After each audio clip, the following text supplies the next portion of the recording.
সুপ্রভাত, নমস্কার জানিয়ে আজকে আবার একটা সুন্দর দিন শুরু করলাম। নতুন সুন্দর দিনে আবার একটা সুন্দর নতুন ব্লগ উপহার দিতে চলে আসলাম তোমাদের সামনে। আমার ঘরে বাইরে লাইফস্টাইলে তোমাদের সবাইকে স্বাগত। তোমরা এসো, দেখো আমি সারাদিন কি করছি। আশা করছি তোমরা নিশ্চয়ই ভীষণ ভালো আছো, আর আমিও ভীষণ ভালো আছি। আজকের দিনটা আমি একদম অন্যরকমভাবে শুরু করলাম। আর আজকে রবিবার, সকালটা একদম অন্যরকমভাবে শুরু করলাম। তোমরা এই ব্লগটা পাবে সোমবারের দিন। এখন অনেকটাই সকাল, 6:30 মতো বাজে। আমি সকালে ঘুম থেকে উঠে যেভাবে ঠাকুর ঘর পরিষ্কার করে গোপালকে খেতে দিই, সেটাই তোমাদের সঙ্গে শেয়ার করলাম। আর আজ অক্ষয় তৃতীয়ার দিন যেভাবে পুজো হয়েছে, বা যে কোনো বিশেষ দিনে পুজো হওয়ার পরে যেভাবে আমি পরিষ্কার করি ঠাকুরদের, সেইটাই তোমাদের সঙ্গে শেয়ার করলাম। প্রথমে ঘুম থেকে উঠেই আমি নিজে চেঞ্জ করি সব কিছু, ফ্রেশ হই, তারপরে চেঞ্জ করি, তারপরে ঠাকুর ঘরটা মুছতে আসি। মাসি আসে অনেক দুপুরে, এসে ঠাকুর ঘর মোছে, সবই মোছে। কিন্তু আমি সকালে যখন খেতে দিই তখন বাসি ঘরে দিই না, পুরো ঘরটাই একবার আমি মুছে নিই। মুছে নেওয়ার পরে আমি এসে তারপরে, অন্যান্য দিন তো এত পরিষ্কার করতে হয় না, আজকে যেহেতু পুজোটা করেছিলাম অক্ষয় তৃতীয়া, সেই জন্যে আজকে সেই সমস্ত দুদিন সাজানো ছিল, ফুলগুলো টাটকা ছিল, সাজানোই ছিল। তারপরে আমি আজকে সুন্দর করে সব কিছু পরিষ্কার করিয়ে নিয়ে আবার যেভাবে আগের মালা টালাগুলো পরানো ছিল সেইভাবেই মালাগুলো পরিয়ে দিলাম। আর আগেকার যে শুকনো মালাগুলো ছিল সেগুলো সমস্ত খুলে দিলাম, কারণ শুকনো মালা, বাসি মালা বেশি দিন রাখাটাও তো ঠিক না। কিন্তু যে দুদিন টাটকা ছিল সেই দুদিন আমি রেখে দিয়েছিলাম। তারপরে শুকিয়ে গেছে, এখন খুলে ফেলছি। তা সব মালাগুলো খুলে যে সমস্ত মালাগুলো পরে সেগুলোই পরিয়ে দিলাম। গুরুদেবকেও তাই, রাধাকৃষ্ণ এই কী বলে গোপাল বাবাজিকেও তাই, আর লোকনাথ বাবাকেও তাই।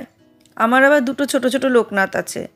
একটা বড় পাথরের যেটা আছে বড়, সেটা পাথরের, আর বাকি দুটো একটা মাটির আর একটা প্লাস্টার প্যারিসের। তা প্লাস্টার প্যারিস না, একটা প্লাস্টার প্যারিসের, আর একটা হচ্ছে ওই ডাস্ট পাথরগুলো হয় না, যে পাথরের গুঁড়োগুলো একসঙ্গে জড়ো করে যে আঠা দিয়ে কীভাবে করে, সেই জিনিস। তা দুটো ছোট ছোট লোকনাথ বাবারই দুটো গল্প আছে। একটা ছোট লোকনাথ যেটা প্লাস্টার প্যারিসে, সেটা আমার মা কৃষ্ণনগরের বারোদোলের মেলা থেকে কিনে দিয়েছিল। আমাদের ঘরে কোনো লোকনাথ ছিল না। আমার বান্ধবীর বাড়ি, সেই বহরমপুরে যে জলি যে বান্ধবী দেখিয়েছিলাম, সেই বান্ধবীর বাড়িতে লোকনাথ পুজো হতো। সেই লোকনাথ পুজোতে আমি সেখানেই উপোস করতাম, পুজো দিতাম।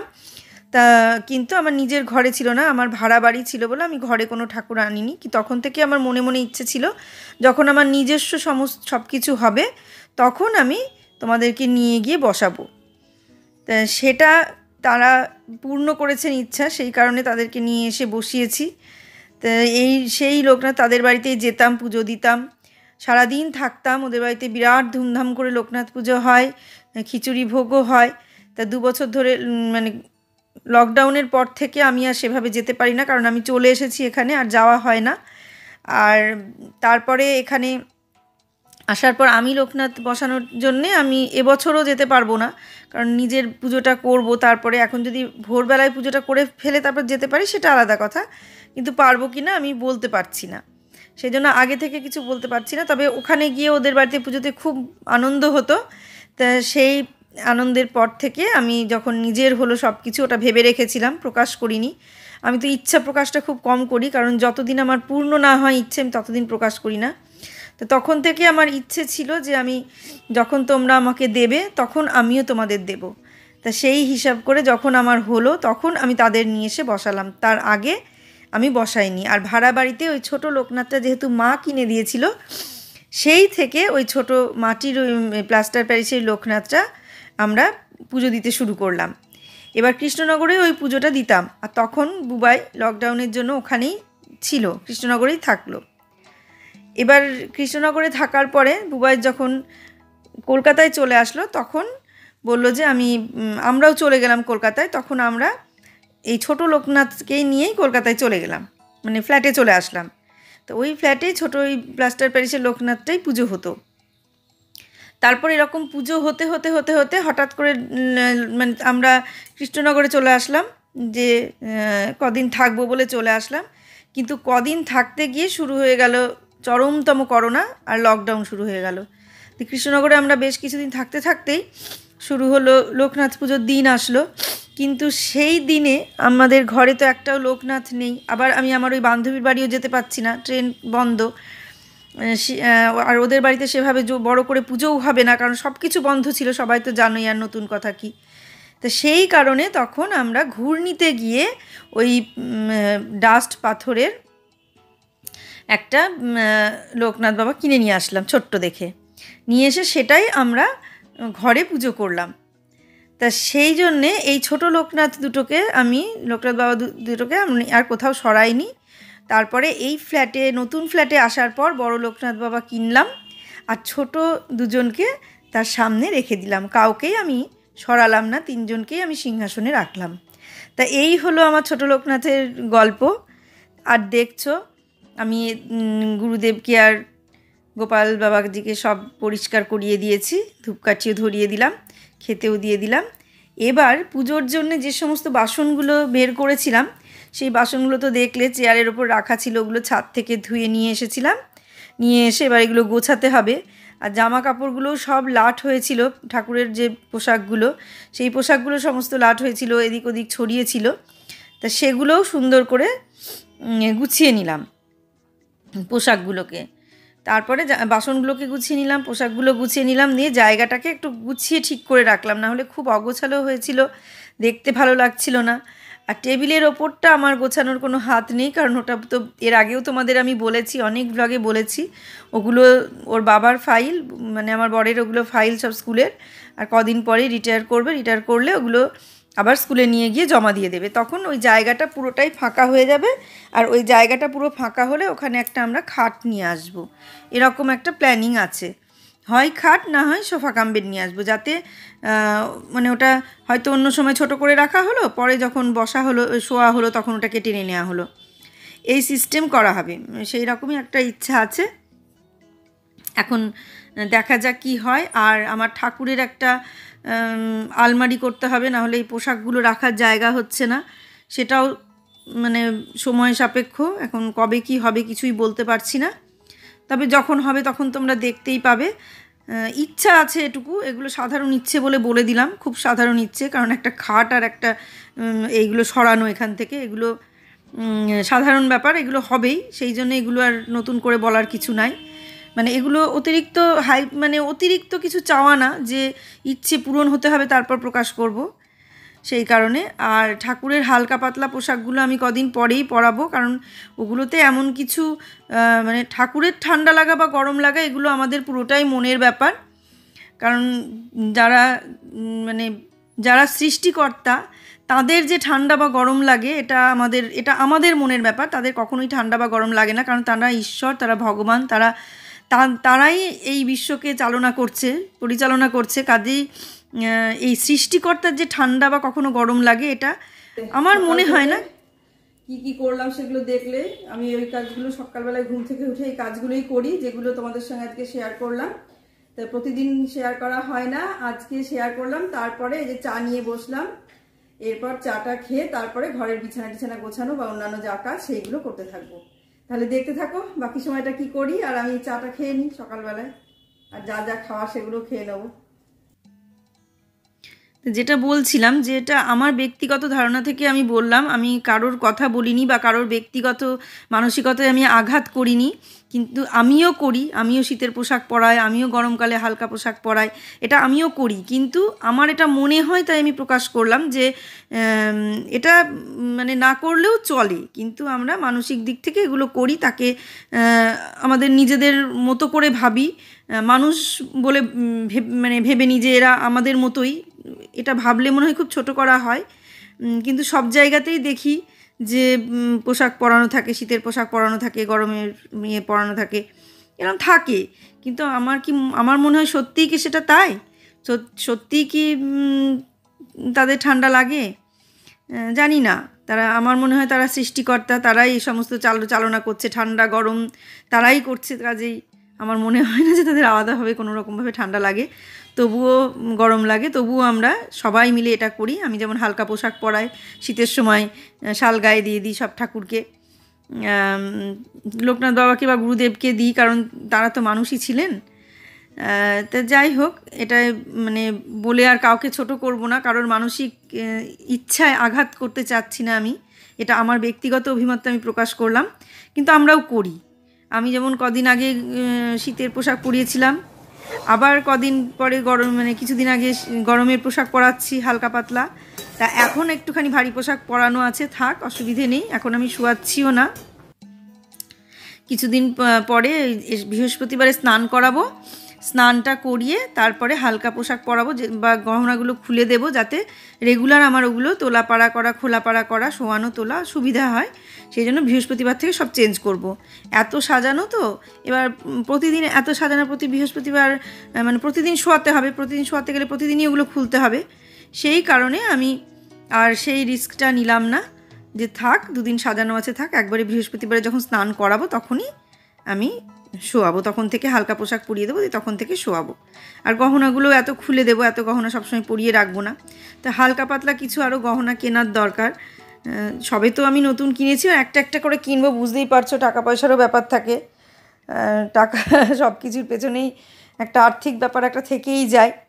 সেই জন্য কিনবো বললেই যে কিনবো এটা হয় না, কিছু কিছু জিনিস কেনা হয়, কিছু হয় না। তা সেটাই হলো। এবার ঠাকুরঘর থেকে বেরিয়ে আমি রান্নাঘরে এসে চাটনি রান্না করে নিলাম, কারণ চাটনিটা আমিই করলাম, টগরিকে বললাম তুমি কেটে রেখে যাও, আমি করে নেব। তারপরে চলে আসলাম ঘরে বিছানা গোছাতে, বিছানা খাটটা মুছে নিলাম। মানে খাট মোছা টোছাগুলো প্রতিদিনই হয়, কিন্তু দেখানো হয় না, বললাম তো অনেক কাজ যেগুলো শেয়ার করা হয় না সেগুলোই শেয়ার করছি। খাটটা ভালো করে মুছে নিয়ে তারপরে বিছানার এই সমস্তগুলো ভাঁজ টাজ করে মানে গুছিয়ে নেব।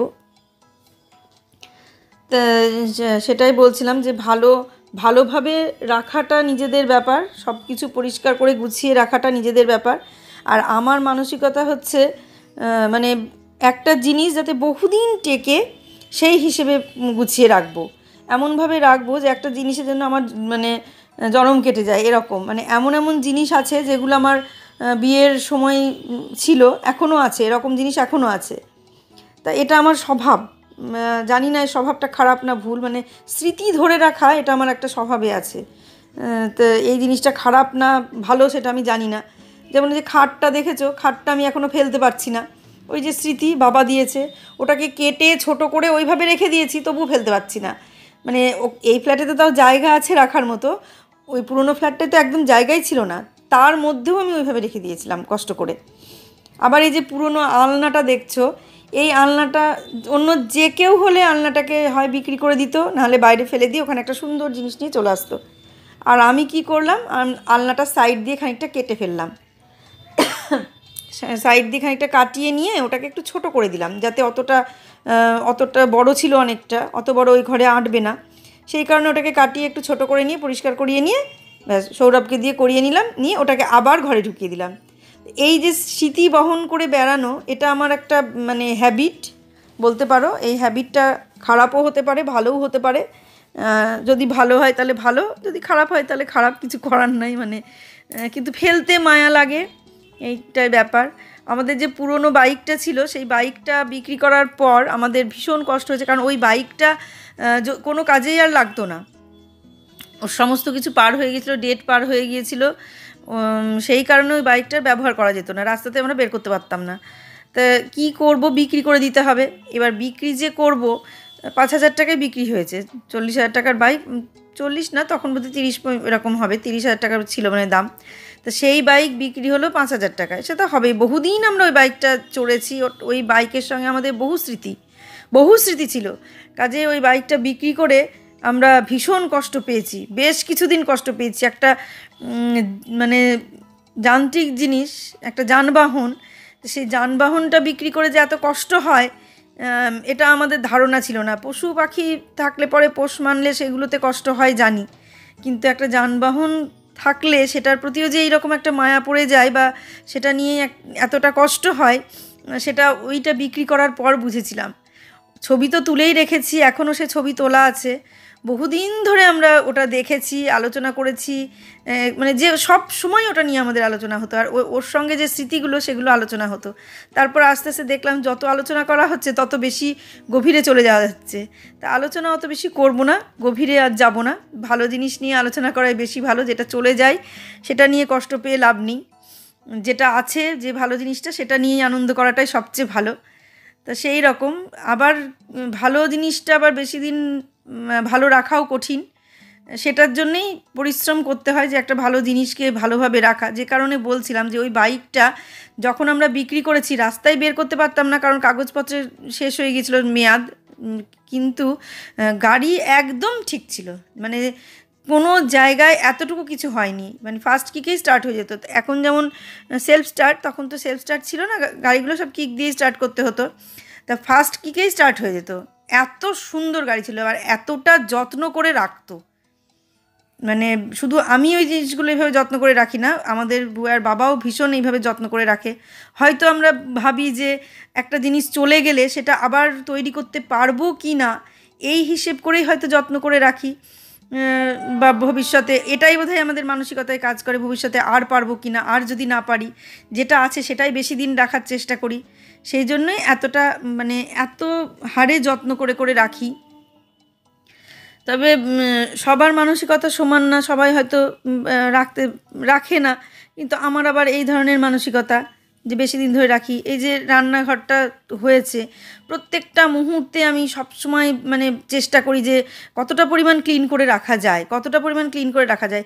এই ক্লিন করে রাখার জন্য না আমার মানে কারণ না কারণ সবসময় সবাইকে কিছু না কিছু বলে ফেলি। হয়তো এটা বলাটা ঠিক না, আমার মুখ দিয়ে বেরিয়ে যায়, এই জল পড়ছে, এই অমুক হচ্ছে। বুয়ার বাবাকে তো সারাদিন বলি, এখানে জল পড়লো, ওখানে অমুক হলো, ওখানে তমুক হলো, এই জায়গাটা ঠিক করে রাখো, এই দেখো ড্রয়ারগুলোতে সমস্ত জল পড়েছে, দাগ হয়ে গেছে, দাগটা মুছে রাখতে হবে। মানে প্রতিটা মুহূর্তে এখানে জল পড়া যাবে না, এখানে তোয়ালে পেতে রাখতে হবে, ওখানে ওই করে রাখতে হবে, এই রকম মানে সব সময় ক্লিন করে রাখা, মানে কত দিন তাকে ঠিক রাখা যায়।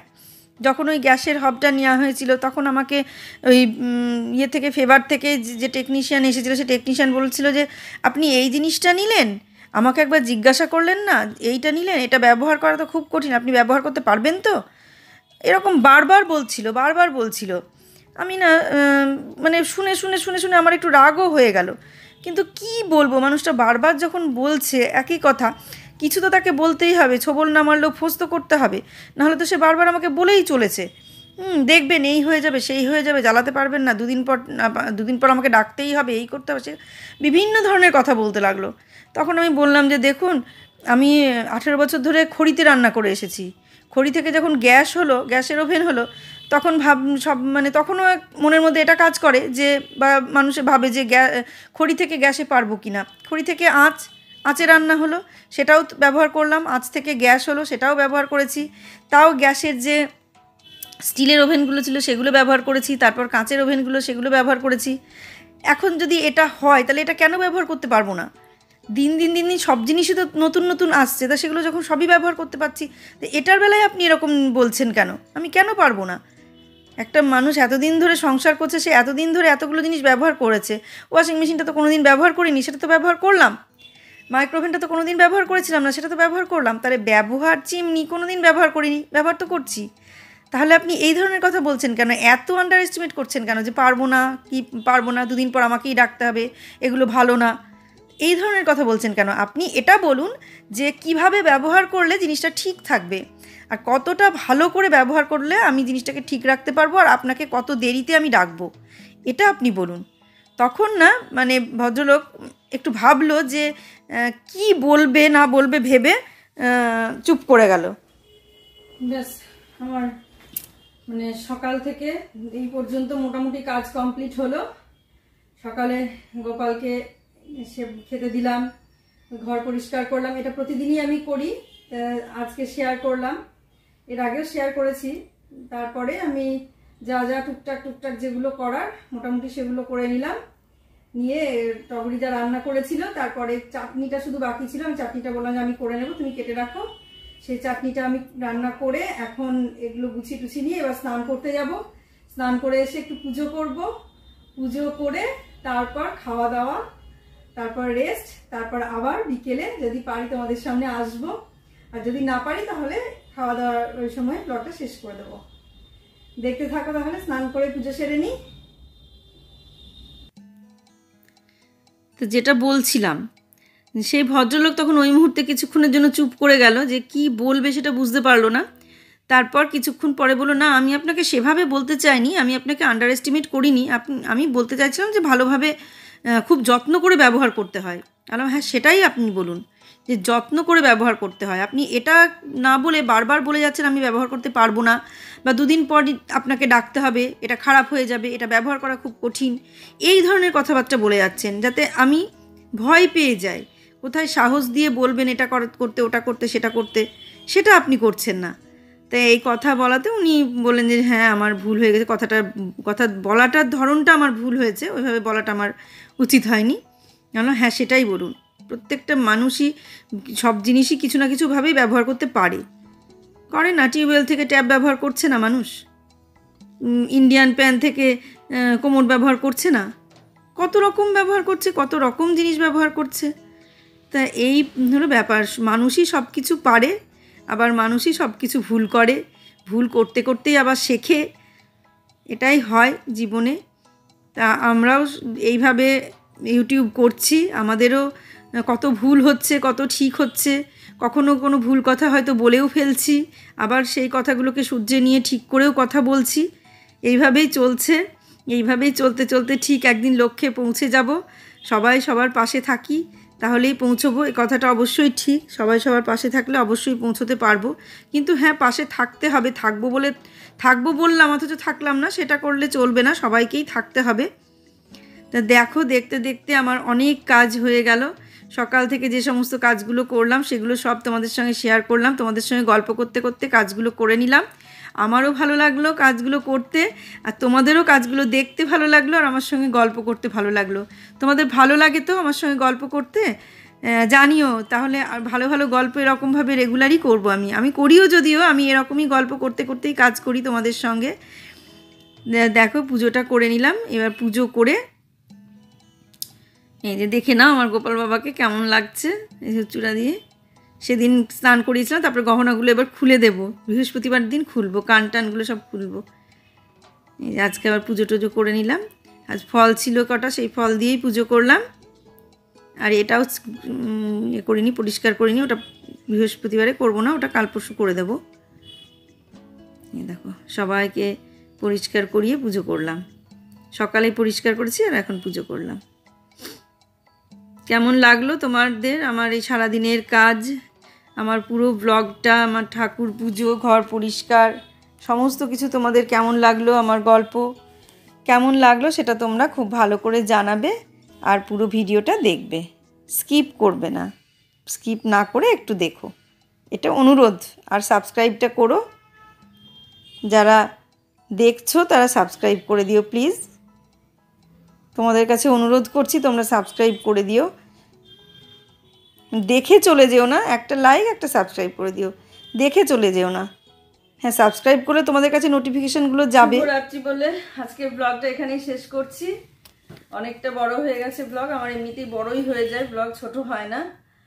আর আজকে রাত্রে তো বুয়ার বাবা নেই, ভোটে গেছে, ভোট নিতে গেছে, সেই জন্য আজ একাই আছি। আর আজকের ব্লগটা এখানেই শেষ করছি। সবাই সুস্থ থাকো, ভালো থাকো, সাবধানে থাকো। সামনের দিনে একটা সুন্দর নতুন ব্লগ দেখার অপেক্ষায় থাকো। আজ আসছি তাহলে।